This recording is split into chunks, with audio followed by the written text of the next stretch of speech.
Hello everyone, I'm Liz. I'm an engineering manager at Fuel IX, and I get to work with a team of really incredible people building out generative AI SaaS platform that we use internally at TELUS and all of the companies that are part of TELUS, and we also take this to market. And I'm joined here today with Pranav. I'll let him do a little intro.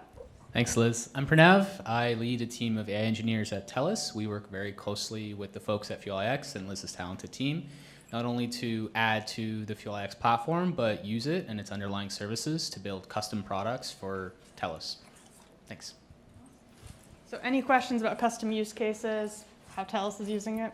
We got the guy here, and also Nate. Hello, I was one of the architects actually on Fuel IX originally, and I just recently made a slight job change to actually work with Pranav now.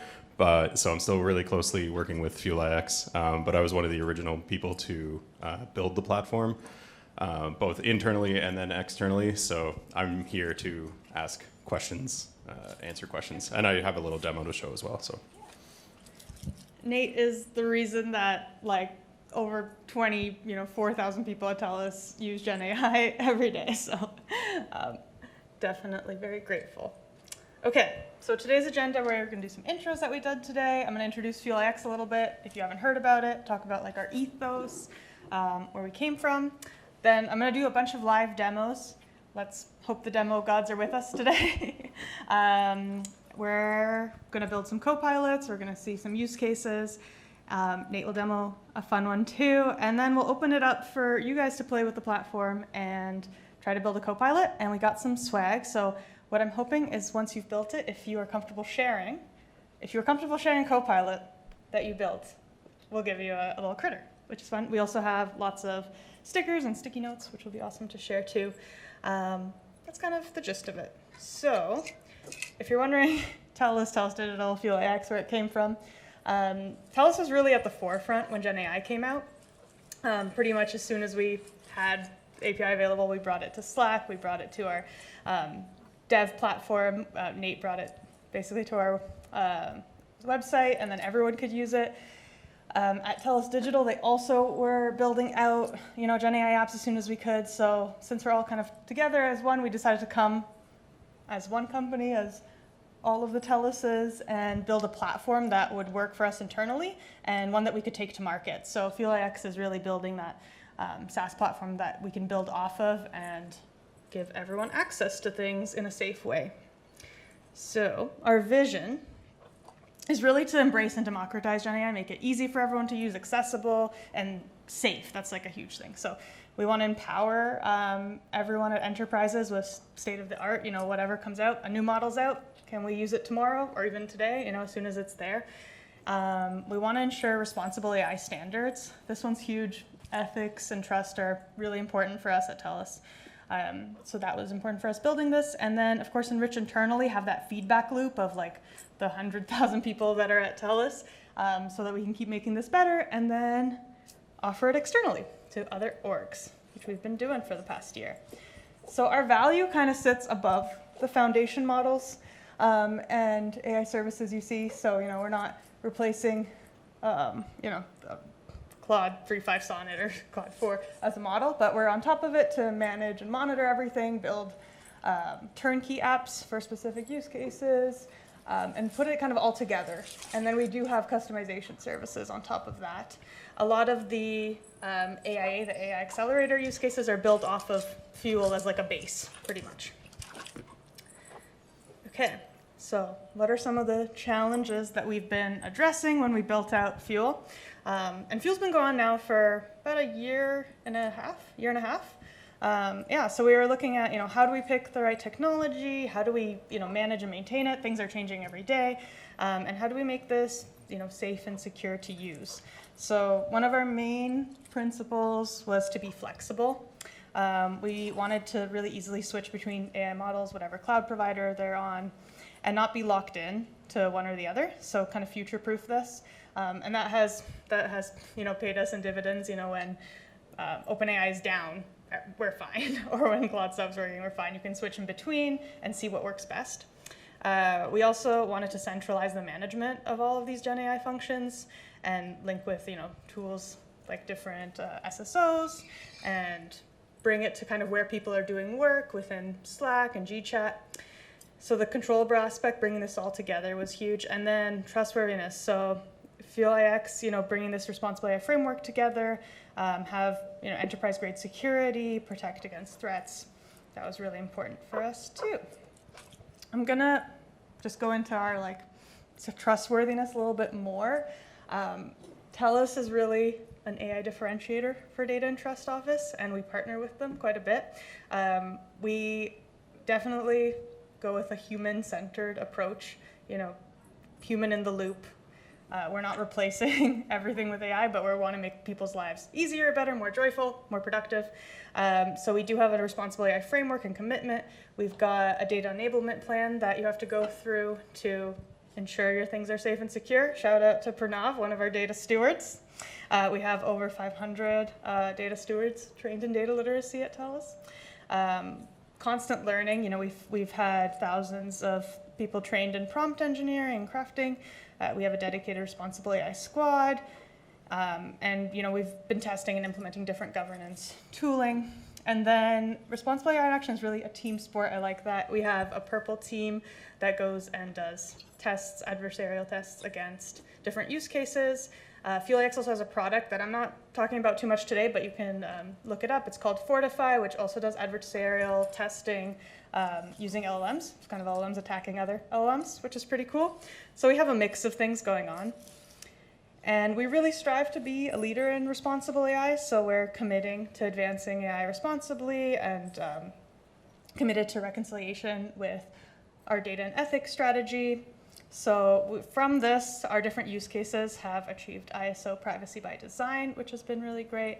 And we won the 2024 AI Governance Excellence Award. So really proud of this and our team and the cross collaboration of multiple teams across TELUS and TELUS Digital that have made this possible. Okay. Our impact is huge. So this is only at TELUS, and it's bigger now that we have a SaaS and it's gone further. So we have well over 35,000 users now. We've had a ton of custom copilots. We've empowered a community of over 2,000 developers this year to make the most out of GenAI. We've built out tons of specialist copilots with enterprise context. There are over 1,000 apps that have embedded things with GenAI internally. So we've had a huge impact in the last year and a half. And we try to show up where work is done. That's one of the things we find important. So of course, going on the internet, that's awesome, but showing up, in VS Code, where you need it for Klein, for Brew, whatever you're using. Connecting to Slack, we've built out a Slack app that uses the same copilots, so you can share it across in Google Chat and beyond. And we've just been transforming the way we work at TELUS. So this is another shout out to the AI Accelerator that has gone above and beyond with, Spock, which is kind of our internal tech support. We've got different use cases that are people are using in stores like Milo just to make use of GenAI to help them. We've got OneSource. There's a lot of different use cases that got built out that get used every day. TELUS.com support. Okay, so for today, we're going to bring you into our main platform, which is something that everyone at TELUS uses and all our other orgs. I've made an org for us, but I'm going to show you two of the areas which I'll demo. So we have a playground, which lets you seamlessly compare different models. You can do up to 5 all at once. You can really play around with it. You can modify the transcript and kind of figure out which model works best. This is whenever we add a new model that lets everyone play with this without needing to get an API key and use Postman or something like that. Although we also do that. And then we'll also show off, the main part is our copilots, which are kind of, everything included, customizable GenAI chat apps for your workplace everyday needs. And from problem solving, idea generations, making applications, you'll see visualizing data, and now we're starting to get into agents, actually doing actions with MCP as well. So just making your daily work life a little bit better. but I feel like I should demo it so that we all see what this looks like. Okay. Let me just go full screen. All right. Okay. So if you guys clicked on the invite link, you might already be here. It might look a little different just because I wanted to be in an org that has already a ton of copilots in it so I could demo it. But we start with our default one. This is basically so that our goal here, so everyone would want to come here and use this versus, you know, taking TELUS data elsewhere, which we shouldn't share, like with ChatGPT or something like that. This is safe to use with our enterprise context. Of course, you can do things that you're probably used to with GenAI. You can upload files. You can upload images. Let me upload an image and ask it to do something. Let's start with that. Describe this. One hand typing. Let's put this down. Thank you. So something we added to our copilots is like the reasoning, so you can see what it's doing, and that's really helped us kind of teach people that this isn't magic. Like, it tells you step by step what it's going to do, and we do have an agent behind this, so like we can talk about that flow a little bit if anyone has questions. And you know, vision of course worked here.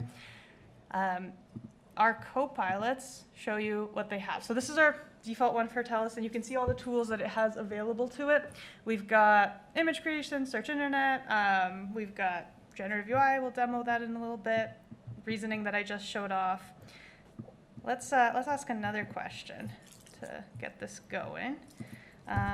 Tell me about TMLS 2025. So you'll see for this, because obviously it's not trained on the latest things, it's going to do an internet search, and we're going to pick up all about this. Feel free to try along if you want to try it out at the same time. We do have the time, so you'll see it's doing its thing. You can see what it's searching. Of course, you can go through your history and see what you've asked before, which is nice. Let it go through. All right. We got, I've got the details. It can probably find me if I ask about it. And what I do like is we want to have this internet sources citations. If you upload a file and ask about the file, it'll cite the file, which is great. So this is all awesome, but it's something you can get, in other platforms. Where this really becomes enterprise level is bringing in that context from the organization and the use cases. And being able to share this out. So we have a huge community here. There's, like I mentioned, thousands of copilots now that have custom use cases that they wanted to share and custom knowledge bases. So we've made it really easy to add those. So I'll give an example. There's an AI governance one at TELUS. And we like to make sure everyone knows kind of what the copilots that are public are doing. So we actually publish the system prompt so everyone can see it, which is a great learning opportunity and improving off of this. So I can read this one. But if I look at it, there's a knowledge base associated, and it picks up all of the data that we have for our AI policy, and then I can ask questions about it and it will be relevant. So I'll go to a fun one instead of the AI governance. I have one called Billy Bylaw. And we'll go over just kind of how you make one of these copilots. So to create a new one, you just go to create your own copilot, but I'm going to go to this one. So I live in the Kawartha Lakes. Don't know if anyone's been there recently. It's awesome.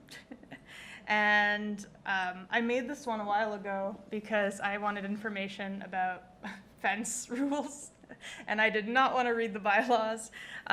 So what I did was I gave it a little, Billy Bylaw, you explain bylaws like I'm 5. And I told it you're an expert on Kawartha Lake's bylaws, and you always use your knowledge to answer questions related in less than 50 words, because we don't have time. I told it to respond in a simple, direct way so a kid can understand, use a funny, silly tone, and format with headers, what makes sense. And then I just added a bunch of files from different bylaws, like I downloaded the bylaw set and uploaded it here. And now if we chat with this copilot, hey, and I ask it something, specific, like, can I have a pet goat? Because I gave it that system prompt, because it had that knowledge base, it's going to search it, and it'll be specific to Kawartha Lakes, and unfortunately, I'm not allowed a pet goat. And it'll cite the bylaw it used to relate to that. So you can see with like our actual contacts within TELUS, uploading our user docs that are specific, it's been really helpful. And there's been a lot of copilots created around this. And then these can be shared. So this Billy bylaw, I can share it with a select group of people. I can share it with a team within the enterprise. I can share it with the entire enterprise as part of the community. And that's really what's gotten this going, being able to create these, share them, use them across, and like build a community off of them, learn from them, because you can see the system prompt for the public ones. And then what we also added is taking this and putting them into your own application. So I don't think you'd need Billy bylaw as an API, but we do support the endpoints that OpenAI has to bring this same Copilot into other apps. And we also bring this into other places like Slack, GChat, so you can talk with them there too.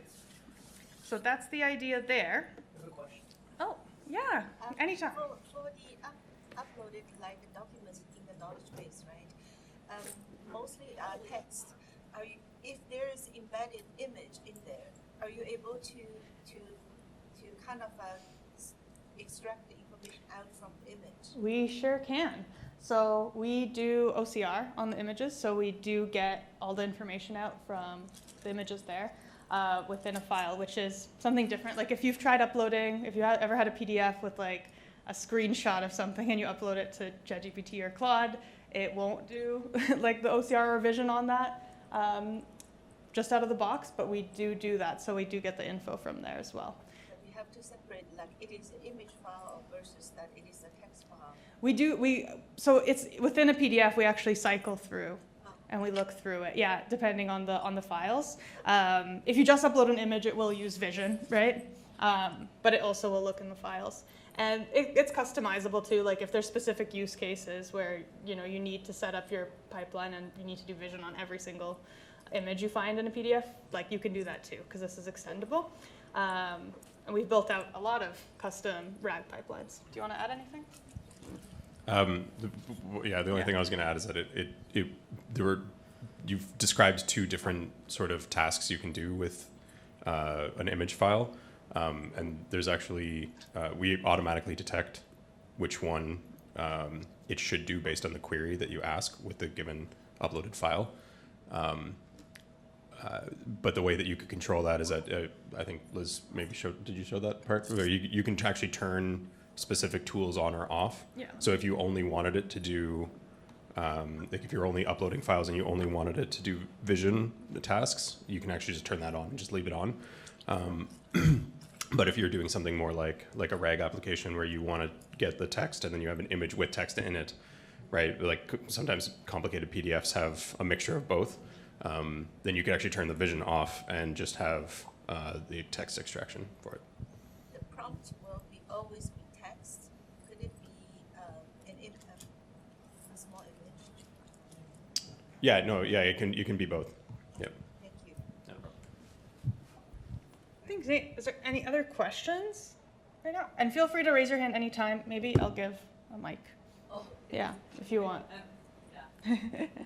Thank you. I don't want to interrupt the flow of the demo, but I think for my interest or the interest of my team, and because I'm sent here to learn, we actually like to know things behind. Yeah, like basically we like to know the details of the development, like in terms of your front end, your back end, right?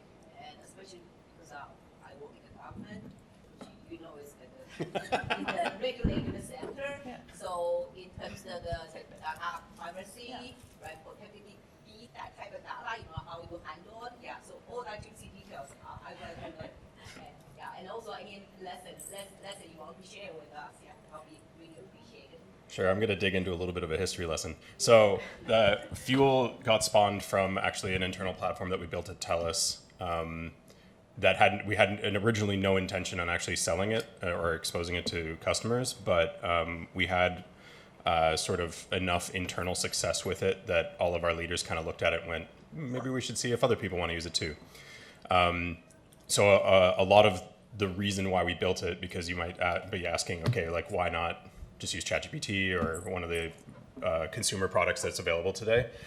The main reason why we did this was because as soon as this came out, everyone was like, wow, that's really cool. And then we started looking a little bit deeper and we're like, ooh, maybe we don't want our data going to these companies that just stole all the internet from, or all the data off the internet to train their models.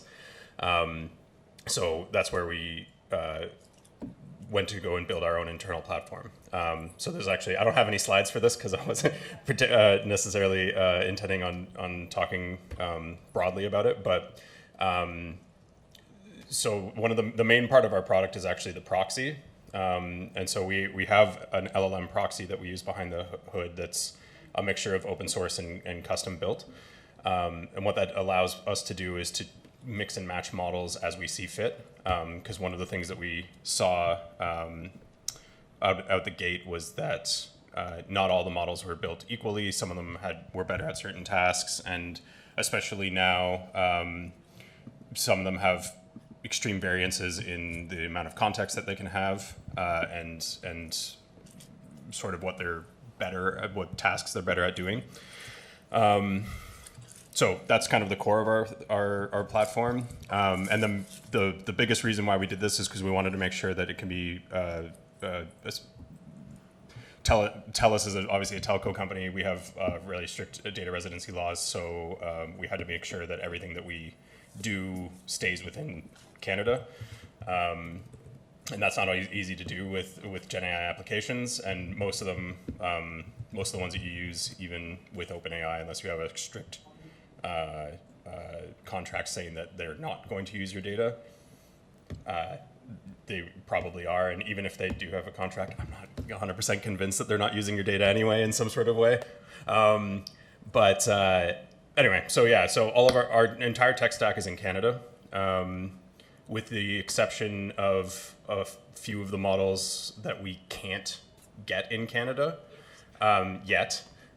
We are working on that as well, in that we have a lot of contacts within Google and actually NVIDIA as well of trying to get Canadian sovereign models, especially like the premier models. But that is one of the reasons why we have the proxy, right? So not every use case needs to be data residency compliant. So for those ones, you can use some of the models that aren't available in Canada, but then the proxy allows you to easily switch over to one of the other models that does reside in Canada, so that your entire stack is within Canada and doesn't ever leave the country. So could be compliant. Did you want to top up on it? You had the mic up, so, so I thought you might want to say something. I can dig in more if you have questions about that, but. How does the proxy keep the data inside? Like, if I'm asking the model, let's say that it selected the model to be answering this question to be ChatGPT, for example. I'm not sure if it is in your system, but I think so. So what does your proxy do in, like, my message will still be going to OpenAI's side, right? How does the proxy protect me, like protect my kind of questions and the information I'm giving to the system from this kind of situation? So I mean, so we handle all of our own deployments. So it's not like we're not proxying to like OpenAI directly. We have, and I mean, in particular, all of the OpenAI models are also available through Azure. So we have contracts with Microsoft, Google, and Anthropic. So it is within your system? Yes. Yeah. It's our own deployment of those models. And then so that's why we're saying that, like, we had the only, usually we have to wait. So usually if a model, like the most recent model comes out, we have to wait until a little bit, because there's usually a delay of when they release it, generally from when we can get it available in Canada. So, so yeah, we don't proxy to the global APIs for those models. We actually have contracts and we're getting our own deployments. Yeah. Because then our tech stack's deployed in Canada. We make sure that the models are deployed in Canada as well. So then it's a closed loop. So, yeah. Sorry, just another quick question. Just in terms of development, because I mean, I'm just kind of curious. Do you actually have like software developers, for the development, or it's totally just done in house by a bunch of data scientists or analysts? And also, in terms of deployment? Do you like package it as a as a Docker container? That. I just want to kind of learn from you guys. Yeah. Yeah, for sure. Yeah, so I mean, if you want to know like our tech stack, we've built mostly on Next.js. We use TypeScript and Python. We do have a mix of software developers and ML engineers. In particular, Pranav's team is mostly ML engineers. I have more of a software background, which is part of the reason why I'm joining, is because it's a good little pairing of software and ML engineers. Sorry, what were the other questions you asked? Oh, just in terms of deployment, do you actually package it as a container? Yeah. It's yes and no. So mostly we do it through containers, but we actually do our main service is actually built on Firebase. We do have a microservice architecture, so an event-based architecture. So we actually use we actually have this is actually a perfect example of this site here. This is actually all done through Firebase. So everything, once you've logged in, you get your Firebase token, and you're actually writing directly to the Firestore DB. That's one of the benefits of using Firebase, is that you the DB is technically exposed to the internet, but it's locked down by Firestore rules. So your key is only able to access your data, and it cannot be used to query anything else in the database.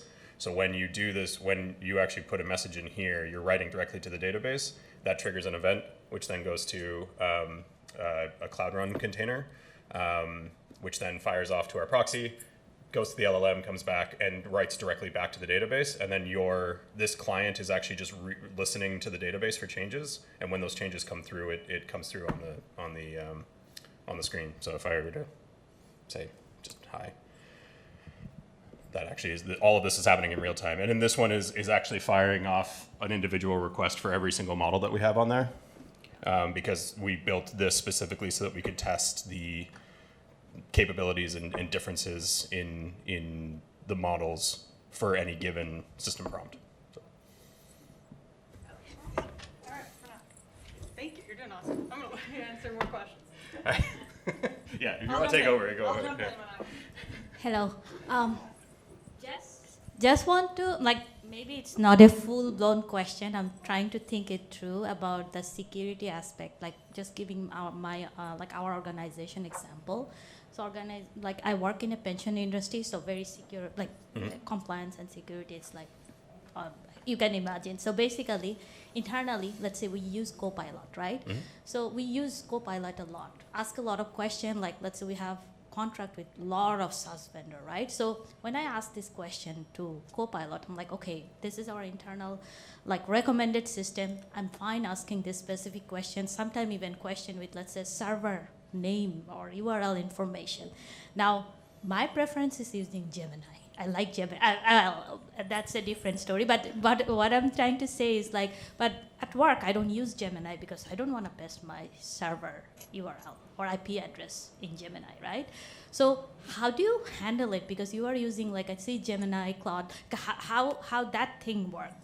Basically, internally in our organization, with Microsoft for using the Copilot. There's some contract and things, right? So we know that our data will be secured by contractually. Mm-hmm. But then in this case, how, let's say Gemini, if we, let's say, use an application like this, and then Gemini is in behind the scene, they're getting our, secure data. Mm-hmm. So, is it okay? Is it not okay? I know, but we probably got, I said, thinking it through still. Yeah, so this is kind of what I was going back to before, in that this entire project was spawned out of TELUS's need for that exact thing, and for the sort of assessment that we made that exactly like that, right? Some people are going to prefer certain types of models, and as we've seen over the past year and a half, the model providers are basically it's an arms race, right? One will step ahead and be okay, this model's at the top, and then Google will come out with Gemini 2.5, and now that one's at the top, right? And then so we're waiting to see which the next one is. So to answer your question, TELUS has these contracts to make sure that our data is secure, right? And so we're basically extending that to our customers, and that we're saying that we're also SOC 2 compliant, and I can't remember the names of like ISO, blah, blah, blah, blah, blah, whatever. All those other ones that we have, all of those things, I can never remember the exact titles of them, but like we are making sure that we're security compliant and privacy compliant for all the data in terms of like the systems that we use, as well as the model providers as well. So And it's different if you're using like the UI for like, for ChatGPT, or if you go to like, I don't know, Google and use Gemini there versus like within your enterprise if you're using Gemini, like where it is, or the model directly. So yeah. like those are also through, agreements. So basically, TELUS has a contract with Google, like that's the part I was trying to. Yeah, exactly. And so and that's kind of the main like selling point that we're trying to push, right? Is that like, yes, you could go to any one of the providers. You can go to Microsoft and get their Copilot, but then you're locked in with Microsoft. So you're only ever going to get to use the GPT models or any model that Microsoft might get in the future. But and the same thing with Google, right? And so like our premise is that you shouldn't have to be locked into any one provider, and that you should have the flexibility of switching when one gets better, or just switching on the fly. One of the things we can't show off today because we're not quite ready with it, but one of the capabilities that we kind of are actually working on is the ability to have custom graphs within a Copilot. And what that would actually allow you to do is maybe start the chat with like GPT-4o, then switch to Gemini, and like all within one query.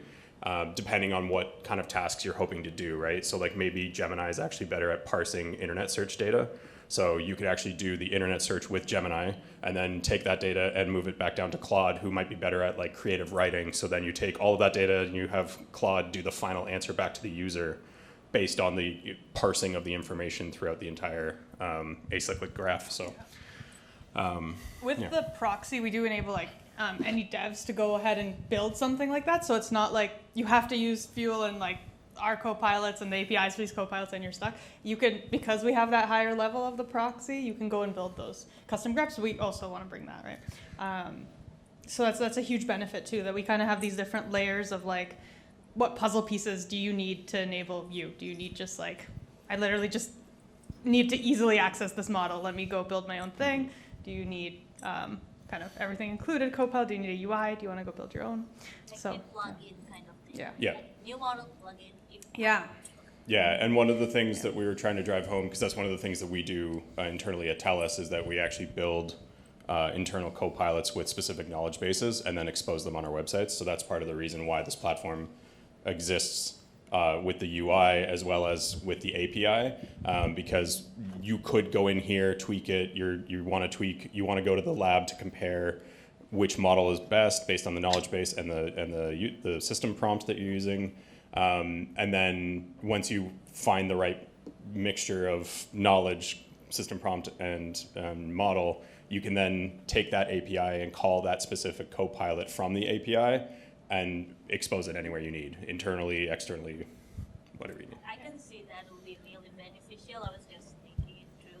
Like, we use Copilot a lot, right? So I'm part of our enterprise architecture team. So some of the knowledge, so basically some of the knowledge base is really like just for our team, right? Mm-hmm. So if I search, it will search the entire SharePoint and then will bring data. I'm like, this is not what I was looking for, right? And sometimes it's like in progress data. Let's say someone talked in a meeting chat. It's not even valid anymore.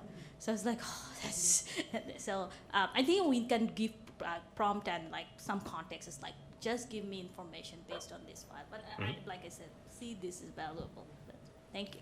Yeah, no problem. And one of the things too is that like it's not just strictly RAG anymore too, especially with the bigger models. And that's like also one of the benefits of using sort of custom graphs is that you could actually have a copilot, like say you like the tone of Claude more than you like Gemini, but Gemini has a 1 million token context window. So you actually could use Gemini to answer the question from document stuffing instead of using RAG. So you actually get the whole document context in there, which is much better at responding and getting answers right without hallucinating. But then you can take that answer and have Claude rewrite it before it goes back to the user. So, yeah, sorry, you wanted to say something. Very quickly, we've been talking about closed source models, closed weight models. The same applies for open source models. So a few months ago, when DeepSeek R1 was in the news, our team deployed that model within a day. And our users had access to DeepSeek R1 within a day, and we were able to evaluate that. You don't need to deal with that level of deployment and complexity when you're using Fuel iX, right? And that was really useful for us because we were able to say, well, it's better, but not that much better. We don't need to move off of it. Instead of wasting potentially a few weeks on our resources, deploying that model, understanding its intricacies, and then testing it, in a day we were able to say, well, it's good, it's not amazing, let's move on. So the proxy, in addition to like flexibility in closed source models, allows us the same level of flexibility in open source models, open weight models, which really takes away the pressure from users to work on deployment, right? That is all abstracted. Regardless, and those models, I don't know if R1 is even available commercially at any of the hyperscalers today. You have to manage that deployment yourself. So that level of complexity is removed too. Actually on that point too, we also have bring your own model as well. So say you actually had your own contract with Microsoft and you just wanted to use your deployment, you can do that, right? You can actually bring and point our proxy to your specific model for your org, so that only your organization is the only one that is actually able to use it. But it adds like one extra layer of data safety, and that you know that your data is only going to your specific deployments. If you fine-tuned a model for your use case and you want to bring that one to the proxy, that's awesome. Yeah, I really like how interactive this is, so I'm happy to keep this going. Especially because we're a small group. I'm actually to continue with one of your questions. So you mentioned that your team actually having lots of documents, right? You would like to share with your team and also with development team. You're in the architecture team, right? So my question actually related to the governance over the documents. So my impression is that the FuelX is actually enabling that enterprise level kind of information share, and also encouraging that community kind of documentation and information share, right? So your co-pilots can actually be developed by business teams, by technical teams, right? And through the kind of the query, then it's easy to get across that within all those documentations. Now there is a conflict in here. First of all, is that the tool operational wise, right? A lot of company has a need to know. There is a security or privacy kind of like a ground rules to say that we have lots of information running in the company, but for each individual employee, your access to the information, even within the company, is need to know base. Meaning that you are actually shut out from most of the information that the company has, right? Now, for this community-based kind of a sharing information, is the tool help to assist governing on that, or it is pretty much open to whatever that in the operation wise that there's a ground rule that outside of the tool needs to enforce? I mean, part of it, so not all co-pilots are shared. They're private by default. So there's that, and you can share them with specific individuals or with teams. And there is that human input, just how a human can create a Google Drive and share it with everyone, right? Or similar kind of thing comes in. So we do have some like checks and balances before you add before you publish a co-pilot to be public. There's like this extra layer, like are you following AI guidance? There's certain types of data that we don't allow for, and we do audit it as well for the co-pilots that are public. And then what else did I want to add on to that? Is there anything you want to add on for sharing? There could also be conflict on the versioning of the documents. For example, that you have HR like documents or legal documents that has been published by its owner of the documents. Enterprise co-pilots. Yeah, I can talk about that. It's an interesting application you just talked about, because we have an enterprise, and you may have seen it, the TELUS PNC, People and Culture Copilot. So that's our copilot that has our entire organization's HR documents. And to your point, versioning is super critical. The reason that we're able to relatively quickly build a copilot on top of that knowledge base is because that knowledge base is already well curated, right? If you imagine today, When you go to your website, your intranet, and you look up a certain piece of information, you see one live version of that document. Well, this Copilot has nothing more than that live version of documentation, and it's synced on an hourly or daily basis. So if a change is made, the Copilot picks up that change within the hour. So there's always a chance that there is a piece of outdated information, but it's the same likelihood as if your website had an outdated. I think I'm confident that you do a good job on that part. What I'm concerning about is actually on the community part of the Copilot, meaning that you can upload your documents and share with your team or another team, right? For this part of the uploaded documents, it's kind of a little bit out of hand, right? So any governance or any kind of things that Yeah, so we do have, so every organization that we have in Fuel has like admin type layers as well that can manage. So we, like Pranav mentioned, we have those like official co-pilots which can get promoted. So there are like layers of governments that you can add depending on your org of like what you want to allow, right? So, you know, there totally could be a use case where you can't allow community co-pilots that haven't been approved because the official co-pilots do have to like go through approval and there's like way more governance around those.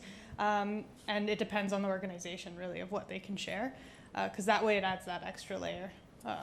There's also, for like enterprise customers, we do allow SSO integrations. And so if your SSO is set up with, like we could do SCIM, and so if your SSO is actually set up with employee profiles, then you could actually share co-pilots based on the job title rather than the person. So you wouldn't have to go and share like individual emails with a whole bunch of people.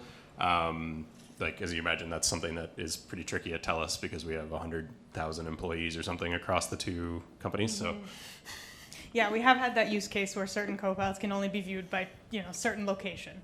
do you have certain like policing that behind the scene at the background to kind of crawl over to say that this information has been populated by this community co-pilot, and is it meets the grand rule of sharing or security? sort of, but not really.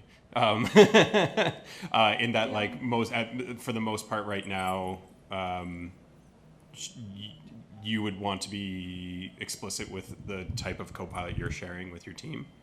Is there, you want to say something? Yeah, it also depends on the appetite for risk. For sure, there is a chance in one of our, I think, 6,000 odd co-pilots, there is outdated information. However, I am the admin for our organization. I can disable sharing today and then only enable sharing for co-pilots that have been vetted. So if we were like, yes, we're a telecom, but we like to think of ourselves more as an AI company. So we take that risk that a co-pilot may have outdated information, one of the community co-pilots. But if some parts of our organization don't want to take that risk, we can disable sharing and only allow sharing for the co-pilots that have the support of our team and have been manually reviewed by DTO, so on and so forth. So it's built into the platform, but we've intentionally removed that guardrail. Yeah, and I guess, so like we don't have automated checks and balances, but we do, your organization's admins are able to go in and see all of the co-pilots that are being created, right? So for internally for TELUS, we have a group of admins that spot check co-pilots that go public. And so you, as an organization admin, would be able to go see and say like, okay, this co-pilot is going public, and I can take a look and see which knowledge base is being shared with it, and then, you know, block or remove it based on whatever internal policies you have. And like for us, for internal policies, it does go through like a data enablement plan. If you want to make an official one like that, everyone sees this co-pilot's kind of brought up to the top, right? So we do have that extra governance. Liz, can I just add a note? I think one of the things that Liz did mention at the very beginning of her presentation is that within TELUS we have something called the Responsible AI Squad, and I actually do lead the what do we call it? The industry leadership pillar of that. But regardless of what I exactly do in the Responsible AI Squad, is part of what we do at TELUS is that we there's a component of AI and data literacy where we do put out guidance to all of our team members so that when we are interacting with co-pilots or building our own co-pilots, we already have a sense of sort of like what we, how we should be building them and how we should be interacting with them. So I think, there are technical guardrails and admin access rights that we can always enable or disable, but I think what we want to also just say is that we empower all of our team members to sort of have this knowledge of how to approach the use of co-pilots and GenAI and AI and data in general. So yeah, and like one of the sort of premises that we took internally with the platform when we were trying to make sure that data is safe is that if an employee has access to a document, they can share it in 1,000 other different ways, right, without having to use a co-pilot. But at least with the co-pilot, it is somewhat restricted, and that it would actually be incredibly difficult to extract the entirety of the text of the document. So it is more of like, we try to enable it in a way that allows you to put your document policies, like just keep the same document policies that you already have, and the people who already have access to these documents, they're ultimately responsible for being the ones to make sure that they're making the right decisions. In the same way that like you could take a Google Doc and you could share it with the whole company accidentally, right? So I'm gonna do a little bit more demo just to wrap up like a couple things that you can do so that everyone can play with it. I'll demo, Nate will demo, and that'll probably spark a lot more questions as well, I'm sure. Okay, so I just wanted to wrap up showing just how easy it is to create this co-pilot, which leads to a point like you don't need to be a developer to do this, right? Which is the amazing part. So all you really need is a name, a description, system prompt, give it some instructions. That's what we've been doing a lot of training on around in like prompt crafting. Nate mentioned this as well. So for our co-pilots, we do let you pick kind of from a provider like Claude models or OpenAI models or Gemini. We can tweak these and we update them as well. And then we have different, tools that we have access to. So I'll let Nate demo code execution, generative UI in a bit. The other ones you've seen, creating images, everyone knows, searching internet. Date and time. We let people customize their co-pilots a bit here. You can add some conversation starters, that sort of thing. Knowledge we've talked about as well. This is, uploading files to here. We're connecting also to different knowledge sources to make it easier. So like pick a folder in SharePoint, pick a folder in Google Drive and have a sync. So that's kind of next. We don't have that here, but we have that in alpha working on it, which has been really exciting. We've talked about the sharing. And I wanted to demo something that's very new that I know there's been other workshops today on as well. If you're a developer, you've probably played with MCP recently, on local at least.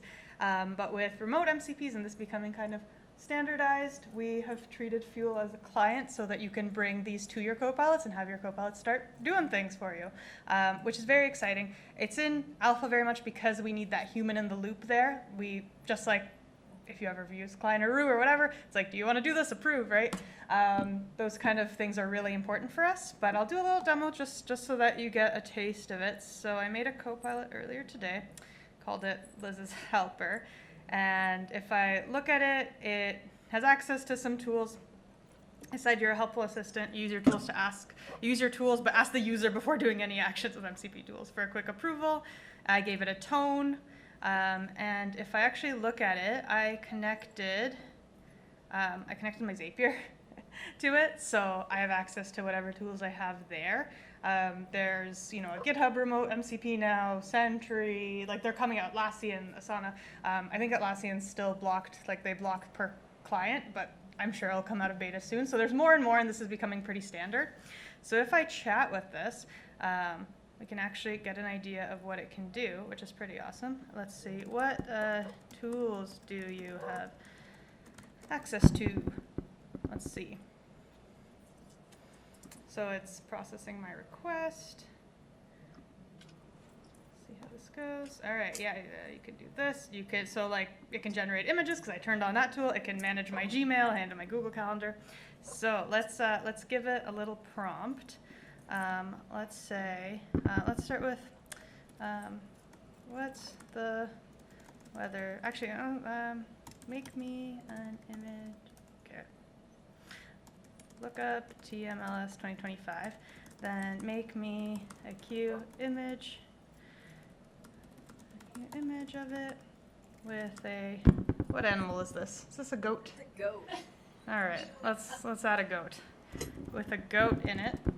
We'll see how it goes. Let's start with this, and then we're gonna take this and add MCP. We're just gonna use a bunch of tools. Now, I'm just gonna pre-type this. Now, write up a poem about it, and then email the pic and poem to Liz at FuelX.ai. So I'll just wait for it to generate an image. Usually that takes about 20 seconds. All right, I found about TMLS. We're adding a cute tech-savvy ghost to celebrate it. You'll see that rendered. You see the process. Sure. Okay. It thinks there's VR happening. People have Apple Vision.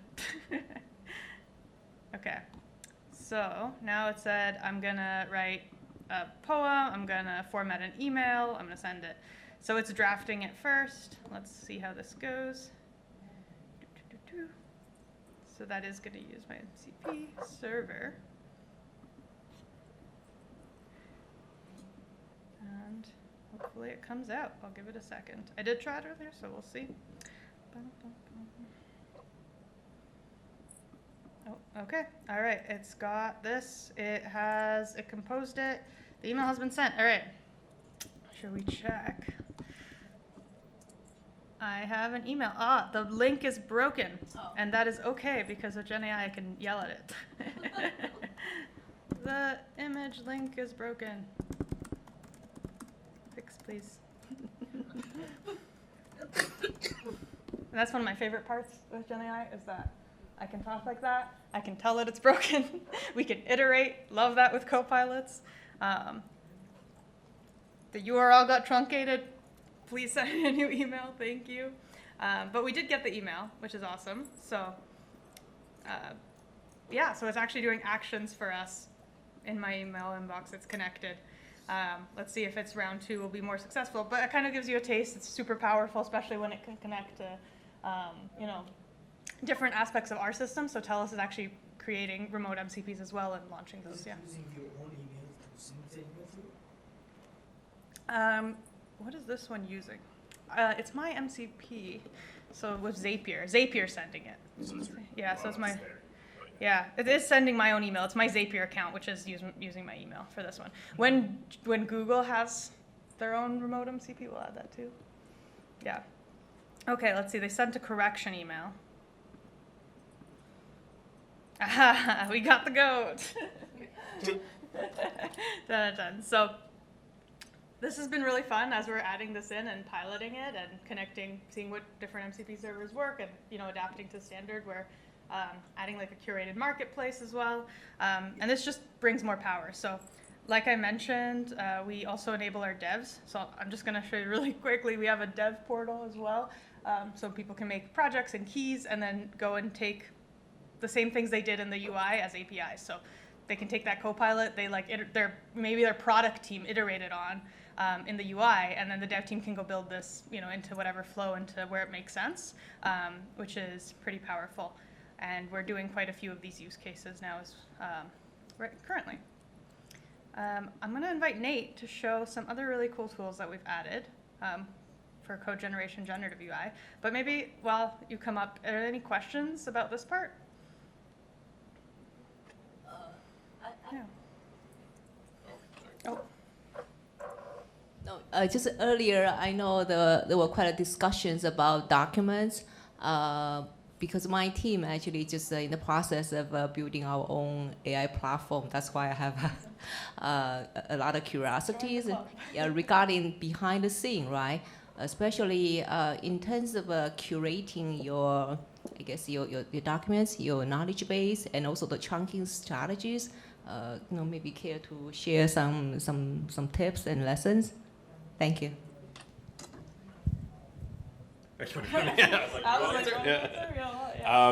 So to be honest, that is actually probably one of the areas that we cheated a little bit in that in the beginning when we only had like GPT 3.5 and it had a very small context window, you had to be a little bit more specific. But as soon as the context windows kind of got larger, we were like, well, we'll just shove as much information in there as we can. So our chunking strategy is actually not as probably as robust as it probably could be.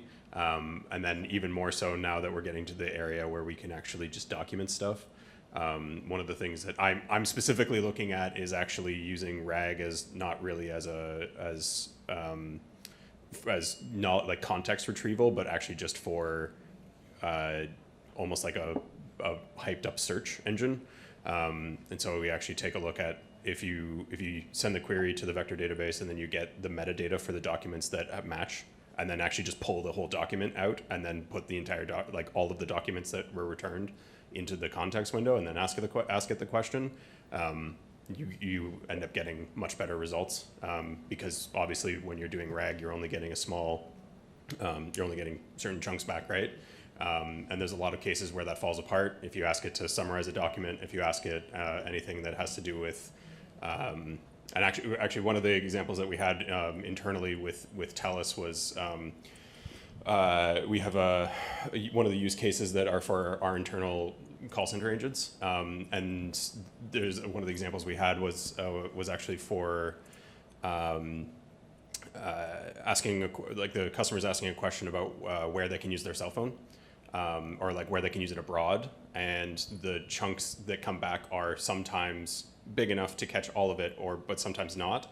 And so you get an inconsistency in the answer where it says like, yes, you can use your phone abroad because it's only getting part of it. But then if what the whole document actually says that yes, you can use your phone abroad, except in these scenarios. And so if it's missing that crucial part of the chunk of the knowledge at the bottom, right, it doesn't always pick it up. It depends on what the actual user is entering in.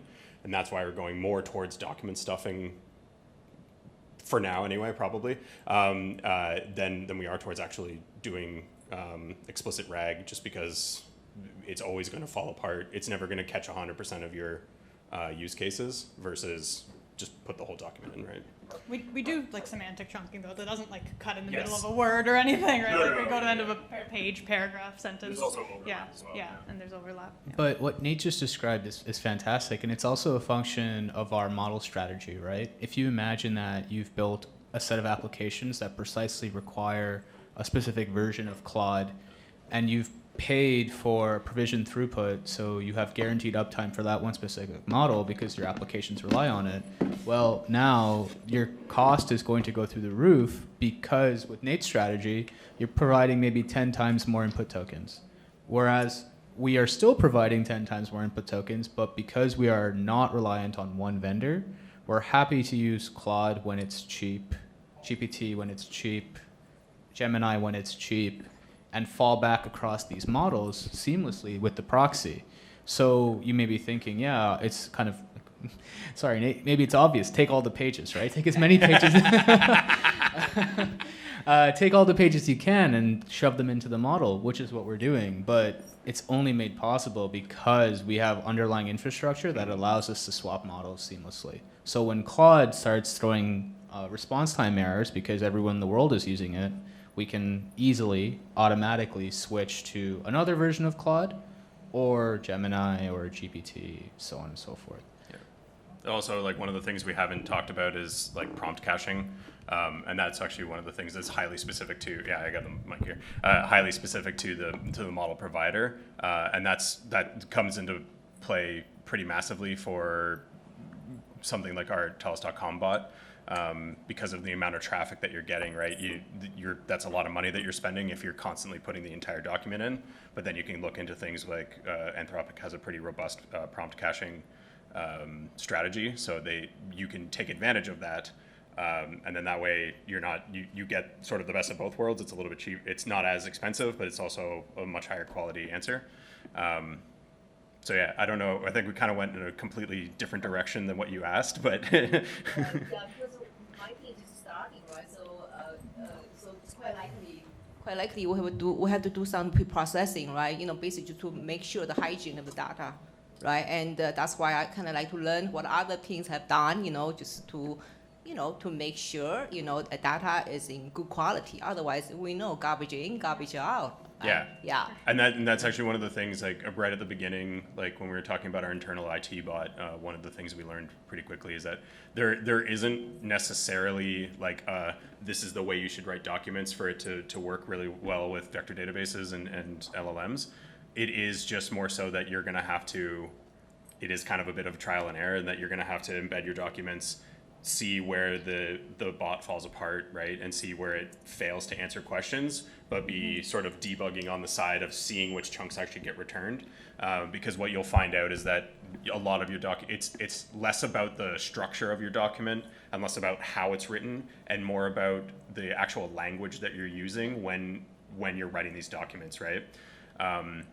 If you think about, we like to say this internally all the time, but like if you think of an LLM as like a 5-year-old that has all the knowledge of the world, right? It has lots of knowledge, but it doesn't have any experience, right? So when you think about how you write a document, you have to be very explicit with the language that you're using in order to make sure that it's going to understand the context of what you're writing.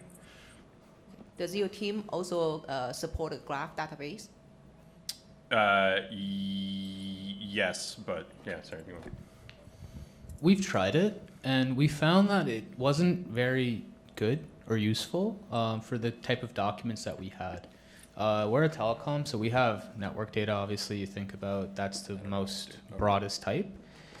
Even still, we did an experiment, and it wasn't super promising, so we essentially paused it. So we've tried. It was okay. We didn't really see the value of it. It's also quite expensive to run GraphRag computationally. So for now, we've paused.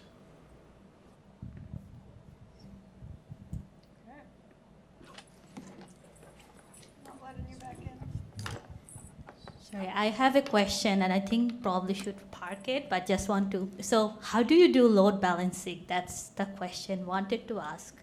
And just want to add one comment about document management. Just sharing my experience. It has nothing to do with LLM or Copilot or GenAI. So, as an architect, at this moment, I maintain a diagram with about 300 to 400 integration, and probably 400 people have accessed it. Weekly, I get like 10 to 15 change requests, and then daily, probably 10 to 20 people access it. So what happened is, if you think it's like, I have to be very like I have to maintain like really good hygiene, because otherwise people will constantly asking me is like, oh, why don't I see my this integration that has changed, or like, oh, this integration is there, why it's not there? So one thing helped me is following, I guess for technical term, you know how GitHub, we follow Git flow, or just to say, okay, this is my working version, people shouldn't have access it. Once I'm done, it will get published in the SharePoint.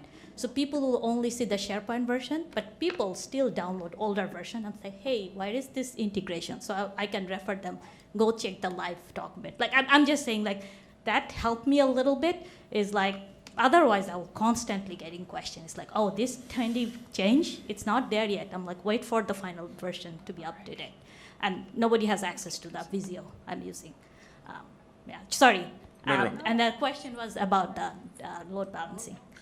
Right. Yeah. So for that's part of the feature of the proxy, right? And so I mean, obviously, as we discovered when all these LLMs got very popular, is that there's actually the perfect storm of LLMs getting really popular, and then also COVID destroying global supply chains. We found out that there's actually not that many GPUs in the world. There's not as many as we need anyway, right? So one of the things that we do have is that the proxy has fallback models, and you can, well, we don't actually let users do it right now, but it's easy enough for us to configure that if like an enterprise wanted to configure that, we could. But we can sort of say like, okay, we want the primary model to be Claude 4, and then if that one's unavailable, let's fall back to Claude 3.7, and if that one's unavailable, let's fall back to Claude Haiku, right? Or if you even wanted to, you could be like, if Claude's not available, we're okay with Gemini, so let's fall back to Gemini or GPT. And there's different layers. So like within like one provider, between all the deployments, you can go between those deployments of that model, and then there's different. Since we have agreements like with the GCP, with Microsoft, if the same model's available in both places, can fall back to the same model and then to different models. So there's a lot of opportunity to move around, and we've done it before when like when models have been down, or people have asked for specific fallbacks when the certain model is overloaded, so that you don't get all the 429s, which is a classic. Okay, I think we got kicked out of this sharing, so that's okay, because you know what time it is? We have some time for you to play with it. If anyone tries to build a co-pilot for fun, you get a little critter, and we can keep walking around if anyone has questions. There's 3 of us, and we can keep up. I can just describe my demo to you. So, yeah, I don't know. It's not. Well, try your laptop and see. Sure. Yeah. Yeah. But our last demo was with. Yeah, I guess we'll see. We'll see. It's better to watch. Sure. Yeah. Yeah. All right. But it's okay. We can open up some questions. Try it out. If anyone has any trouble getting into the org, and if anyone hasn't gotten in yet, I have the QR code. Okay, let me.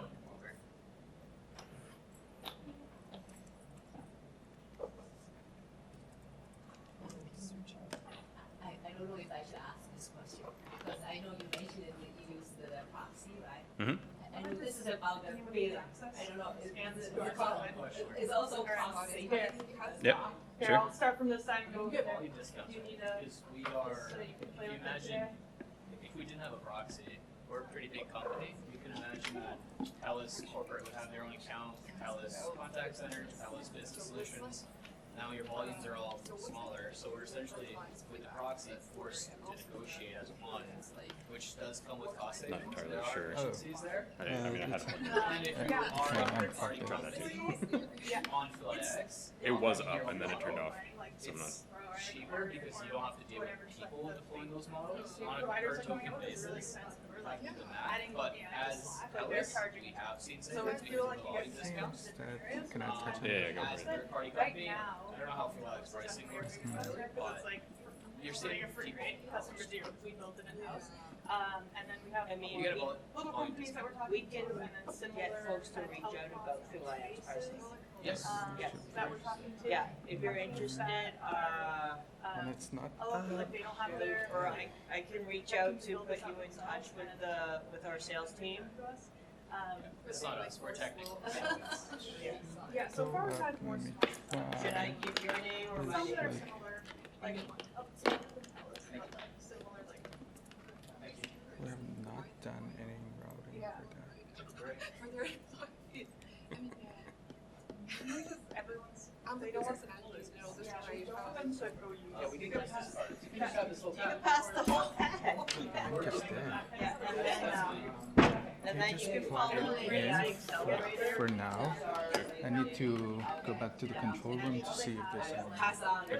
Yeah. Yeah, no worries. Yeah, just reach out and then we can put you in touch with the sales team. I do have some pricing info, but I don't know how up to date it is, so I will Yeah, let- it changes a lot. Yeah, I will let them do the pricing. I'm just thinking, Yeah, at the end of the day, I think Liz, can you help her log in, please? Yes. Yeah. I just copied this. Yeah, let me, anyone who's just added there, I have to go get those folks added, and then. I just added them. Oh, perfect. Does anyone need to scan the QR code? You scan the card? Yeah, there was a gentleman back there. Oh, yes. Did you need it? You scanned it? You would have that button, you're not allowed to. You got it. So Nate just added you, try again. Before that, I just want to troubleshoot that, Oh, like, yeah. if it's works with my laptop. Yeah, or this that's, laptop. we just need that. That's like the minimum thing. I got it. Probably the, yeah, I need Yeah. We locate the QR. We're gonna give it for like a It's just this. Yeah, just so you can play with it. And it is, we don't have everything going on this one. So like I don't have the MCP help or the API. Yeah. So, Okay, good. You're sure. I did open it for that. There are some options. That's another reason. Yes. Bigger fun. They don't.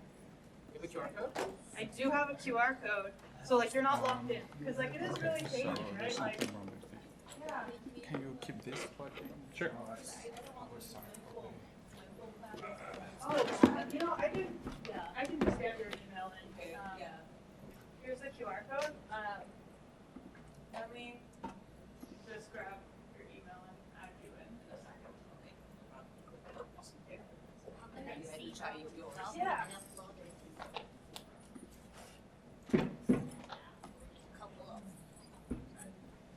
And yeah, we don't have everything on in this org, so when we share, let me just get into Knowledge. this org site. So it should be able to answer questions. Yep. It'll do a search. All right. We're back. Oh, we're back. Okay, while Nate's doing a demo, I'll add it. Cool. Awesome. Thank you. I put in my email by name.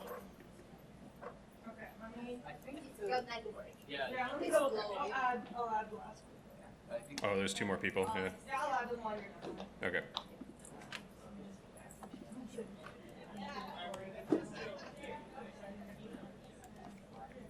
Just because we don't have this I just did it. You did it fast. I'm really good at it. Speed, yeah. click the link. Did it just turn off again? Oh no, wait, it's back. It's okay. I should just need to Okay. That link from this. Okay, you should have it. What link? Never mind. I was just wondering because our enterprise ones are. Oh, this is. I'm in the super org, Yeah. so they won't have it. Not that anything secret is there. No. Well, the translation copilot in particular is. It's because I had it shared with me because I was debugging it. Yeah.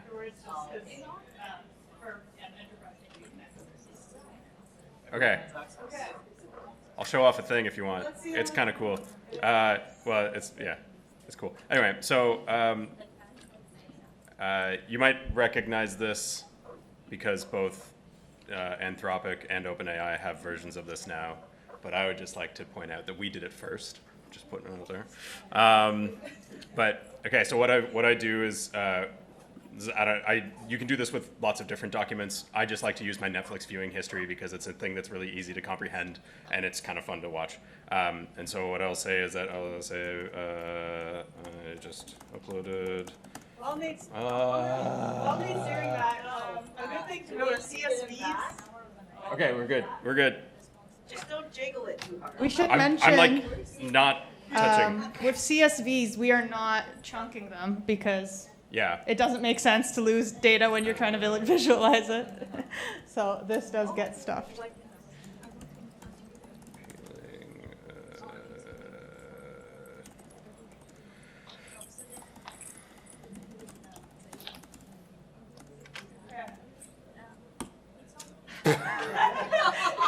It really doesn't like you today.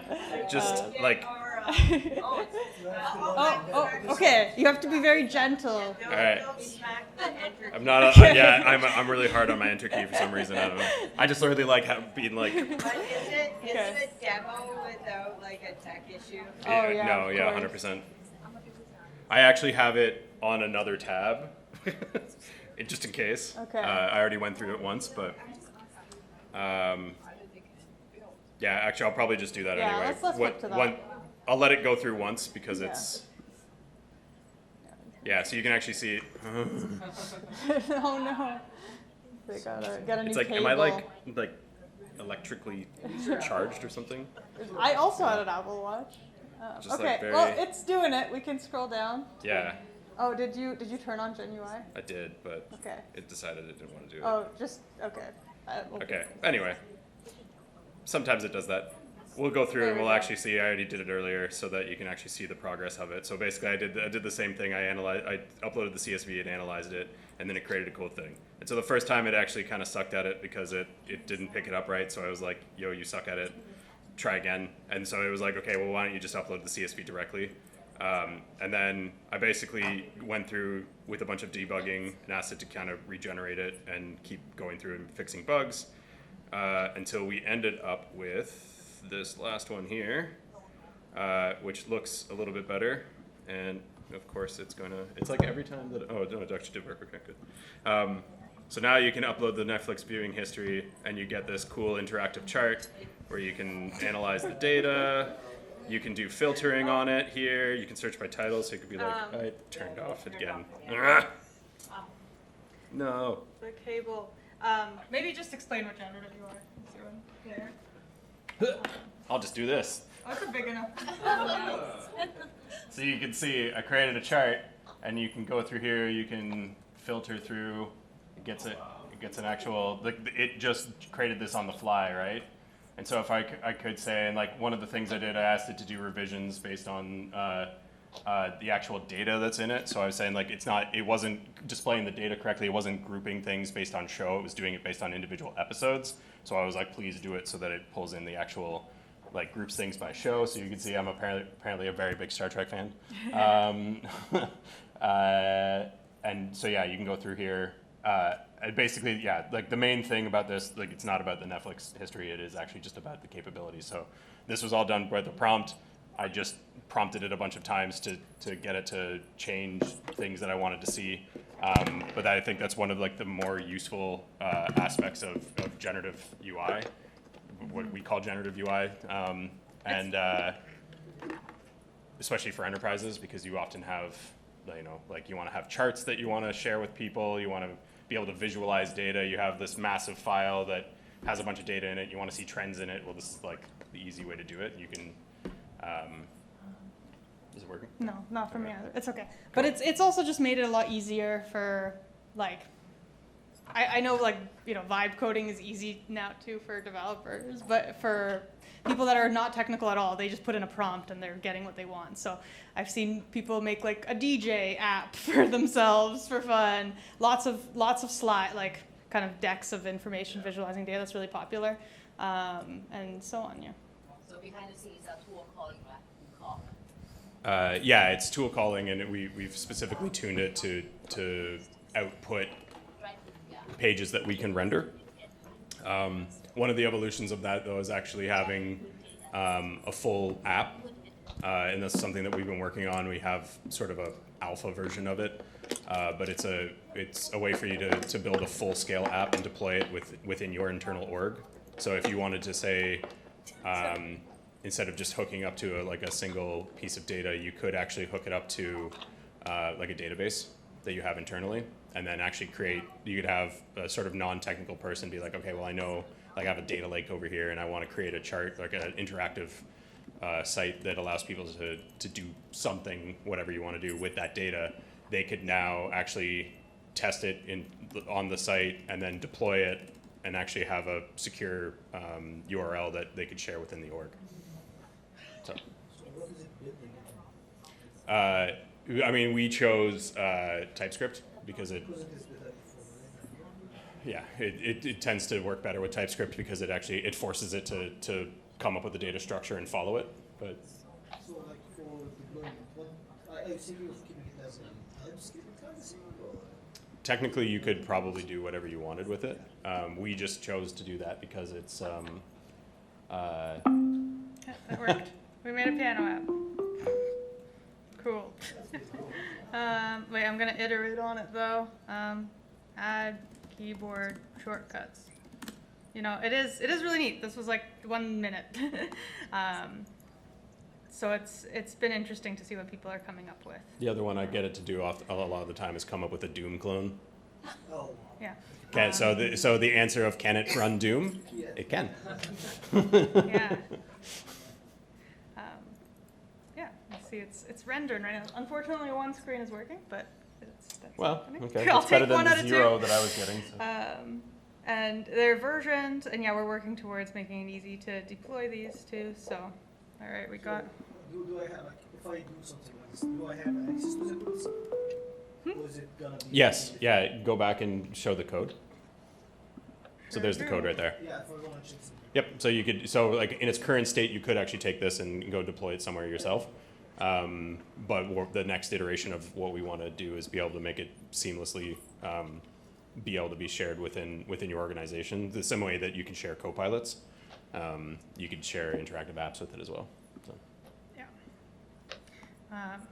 And people have shared when they want to create like certain decks or something, they've added like here's like the TELUS theme and the TELUS logo and the colors to use, and they put that in the Copilot prompt, and then that uses generative UI, and people use that. So that's one of the community ones. And of course, it's not like don't take this slide deck and present it to everyone, but it's really good for day-to-day internal. Yeah.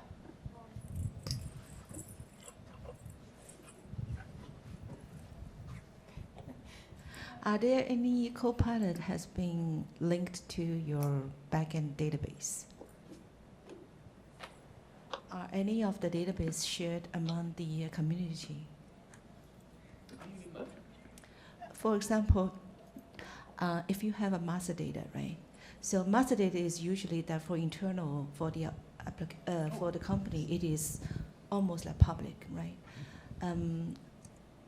Without this kind of GenAI tool, usually that you need to have sort of like pre-designed kind of UI in order to retrieve the master data. Or you ask somebody, another team, to provide you with the information. Now, is there any way that somehow the Copilot can be directly that interact with the database, which is not considered sensitive, not privacy related, just something is public for the internal application to people to use? Yeah, it's a great question. And I think there are two fronts at which we're addressing that problem. So just to summarize, we're looking to, like, the question is can a Copilot have access to a internal public database and allow for like easy querying for folks who already have access to that data? Yes, through two avenues. One, we can build Copilots that have access, that have in their knowledge bases tons of metadata.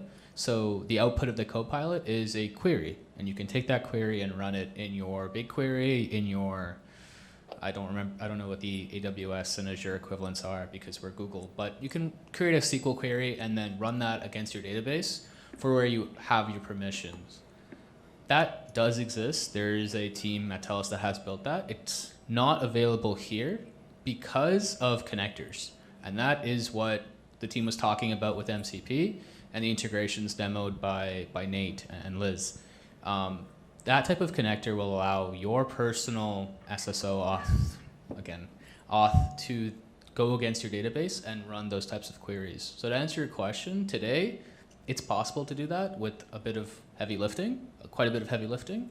In the next iteration of FuelIX with direct BigQuery, AWS S3, name the type of storage, you'll be able to do that, and not just with public data sets, with data sets you personally have access to.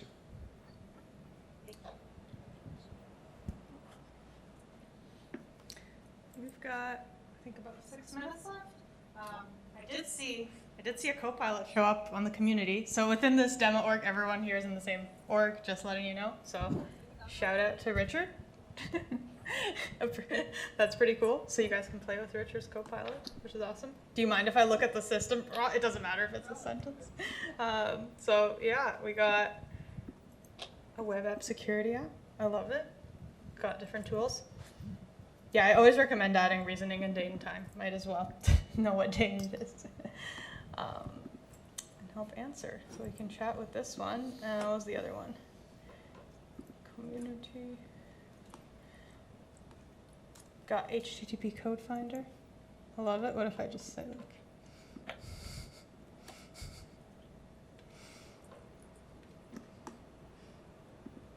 internet search. Very cool. Would you like a critter for being our first co-pilot? Oh, all right. You get a goat. Shout out. Yeah, little co-pilot. It is very cute. For our, we're going to call it the TMLS goat now. Awesome. If anyone else wants to share a co-pilot, you're welcome to, or we have 5 more minutes for any questions. And if anyone has questions like following this, let us know. We can reach out.